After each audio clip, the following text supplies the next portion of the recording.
British साम्राज्य का इतिहास। ब्रिटिश साम्राज्य की कहानी 1500 के दशक के अंत में शुरू होती है, जिसे खोज का युग एज एक्सप्लोरेशन कहा जाता है। यूरोपीय देश नई जमीनों को खोजने और उन पर कब्जा करने की होड़ में थे। शुरुआती दौर और विस्तार महारानी एलिजाबेथ प्रथम के शासनकाल में सर फ्रांसिस ड्रेक और सर वाल्टर राले जैसे साहसी खोजकर्ताओं को भेजा गया। उन्होंने अमेरिका और कैरेबियन में क्षेत्रों पर कब्जा किया। उस समय इंग्लैंड, स्पेन और पुर्तगाल जैसे देशों की तुलना में काफी छोटा था। मिसी शुक्सर के दशक तक साम्राज्य का विस्तार शुरू हुआ। लिशुक्सर 7 में अमेरिका के जेम्सटाउन और कैरेबियन में बस्तियां बसाई गई, जहां चीनी के बागानों से बहुत धन मिला। इन उपनिवेशों से चीनी, तंबाकू और कपास जैसी चीजें इंग्लैंड भेजी गई, जिससे वहां की अर्थव्यवस्था को बहुत बढ़ावा मिला। ईस्ट इंडिया कंपनी और भारत ब्रिटिश साम्राज्य केवल व्यापार ही नहीं, बल्कि सैन्य शक्ति और राजनीतिक चालाकी से भी बढ़ा। ईस्ट उनखाद में ब्रिटिश ईस्ट इंडिया कंपनी की स्थापना हुई, जिसने भारत के साथ व्यापार शुरू किया। धीरे धीरे यह कंपनी व्यापार से बढ़कर एक राजनीतिक शक्ति बन गई और इसकी अपनी सेना भी थी। 1700 के दशक तक अंग्रेजों ने भारत के बड़े हिस्सों पर नियंत्रण कर लिया, जिसने एशिया में उनके भविष्य के दबदबे की नींव रखी। युद्ध और चुनौतियां 19वीं शताब्दी सफलता और चुनौतियों दोनों का समय थी। ब्रिटेन ने कई युद्ध जीते, जिनमें 7 साल का युद्ध 1756-1763 सबसे महत्वपूर्ण था। फ्रांस को हराकर ब्रिटेन ने कनाडा, कैरेबियन और भारत के कुछ हिस्सों पर नियंत्रण पा लिया। हालांकि 1906 में अमेरिकी उपनिवेशों ने अपनी स्वतंत्रता की घोषणा कर दी। एक लंबी जंग के बाद ब्रिटेन को उन्हें आजाद करना पड़ा। स्वर्ण युग 9वीं शताब्दी।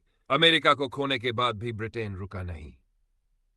9वीं शताब्दी में ब्रिटिश साम्राज्य अपने सबसे बड़े आकार तक पहुंच गया। औद्योगिक क्रांति की वजह से ब्रिटेन दुनिया की सबसे बड़ी ताकत बन गया। ब्रिटिश कारखानों को कच्चे माल की जरूरत थी, जिसके लिए उन्होंने दुनिया के अन्य हिस्सों जैसे अफ्रीका की ओर रुख किया। ब्रिटिश साम्राज्य उदय और पतन की कहानी। साम्राज्य का विस्तार अफ्रीका और 18 के दशक के अंत में, जिसे अफ्रीका के लिए होर्ड कहा जाता है, ब्रिटेन ने मिस्र से लेकर दक्षिण अफ्रीका तक के बहुत बड़े भूभाग पर कब्जा कर लिया था। भारत भारत को ब्रिटिश साम्राज्य का सबसे कीमती रत्न माना जाता था, क्योंकि यहां से उन्हें असीमित धन दौलत और संसाधन मिलते थे। चीन। अफीम युद्धों के बाद चीन को भी ब्रिटेन के साथ व्यापार करने पर मजबूर होना पड़ा और हांगकांग पर अंग्रेजों का नियंत्रण स्थापित हुआ। द सूर्य कभी अस्त नहीं होता। 9वीं सदी के अंत तक ब्रिटिश साम्राज्य इतना फैल चुका था कि दुनिया भर में यह बात मशहूर हो गई कि ब्रिटिश साम्राज्य में सूरज कभी नहीं डूबता। इसका अर्थ यह था कि दुनिया के किसी न किसी हिस्से में ब्रिटेन का शासन जरूर था, जहां उस समय दिन की रोशनी होती थी। 3. साम्राज्य का अंत कैसे हुआ? 20वीं सदी में दो मुख्य कारणों से इस विशाल साम्राज्य की पकड़ ढीली होने लगी। विश्व युद्ध। प्रथम और द्वितीय विश्व युद्ध ने ब्रिटेन की आर्थिक स्थिति और सैन्य शक्ति को पूरी तरह तोड़ दिया। आजादी के आंदोलन। दुनिया भर में गुलाम देशों ने अपनी स्वतंत्रता के लिए आवाज उठाई।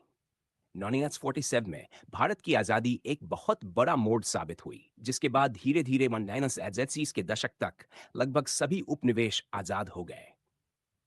ब्रिटिश शासन की विरासत साम्राज्य खत्म होने के बावजूद उसका प्रभाव आज भी देखा जा सकता है। राष्ट्रमंडल कॉमनवेल्थ। आजाद होने के बाद भी कई देशों ने आपस में मैत्रीपूर्ण संबंध बनाए रखने के लिए इस संगठन की सदस्यता ली। भाषा और कानून। अंग्रेजी आज दुनिया की प्रमुख भाषा है,